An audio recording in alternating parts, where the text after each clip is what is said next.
Sudah terlalu lama pendidikan di Indonesia terpuruk. Tapi apa sebenarnya penyebab terpuruknya pendidikan di negeri kita ini? Apa karena orang Indonesia yang tidak tahu akan pentingnya pendidikan? Atau karena si Joni yang suka malas-malasan? Maka dari itu kamu harus tahu. Ya, ada beberapa faktor yang menyebabkan pendidikan di Indonesia masih saja terpuruk. Faktor yang pertama adalah karena wilayah negara Indonesia yang begitu luasnya yang menyebabkan setiap daerah terpencil sulit untuk mendapatkan akses pendidikan. Dibarengi dengan sarana dan prasarana yang tidak memadai. Bahkan untuk berangkat ke sekolah, para pelajar di daerah-daerah terpencil harus menempuh jarak berkilo-kilometer. Faktor kedua adalah karena kurangnya pemahaman orang-orang Indonesia, khususnya di daerah-daerah tentang pentingnya pendidikan. Mereka menilai pendidikan sebagai suatu kegiatan yang hanya membuang waktu dan uang. Faktor ketiga adalah tidak meratanya pendidikan di Indonesia.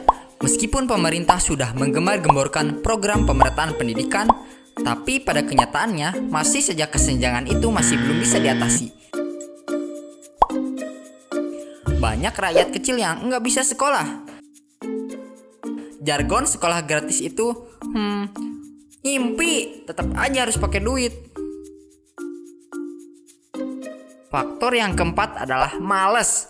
Ya, pelajar di Indonesia terkenal dengan kemalasannya. Meskipun tidak semua malas, tetapi memang mayoritas pelajar di Indonesia punya penyakit malas. Mereka tidak berpikir bahwa masa depan bangsa berada di tangan mereka. Masalah tak hanya datang karena satu penyebab saja. Begitu juga dengan buruknya pendidikan di negeri kita tercinta ini. Masih banyak faktor-faktor lainnya yang bisa teman-teman tambahkan di kolom komentar. Makin tahu, makin banyak ilmu. Semoga bermanfaat dan sampai jumpa. Like the video, comment below, and subscribe to my channel.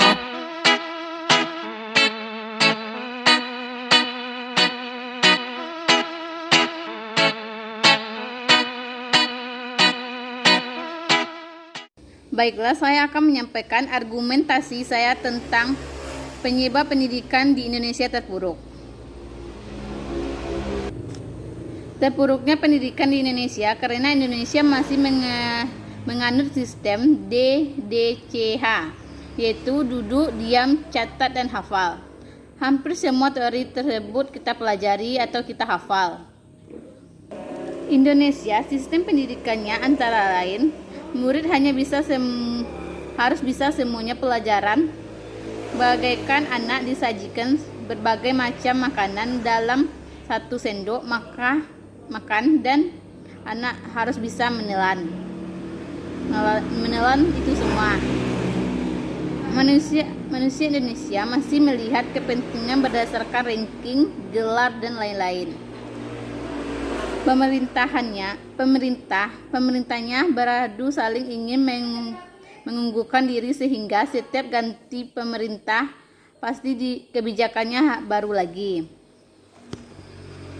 Faktor yang lain di antara penguasaan materi siswa dituntut menguasai 15 atau lebih mata pelajaran yang disediakan di setiap sekolah.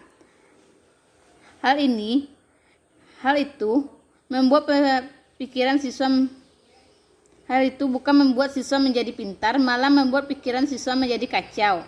Dan belum lagi ada yang namanya UN. Sekian argumentasi saya. Assalamualaikum warahmatullahi wabarakatuh.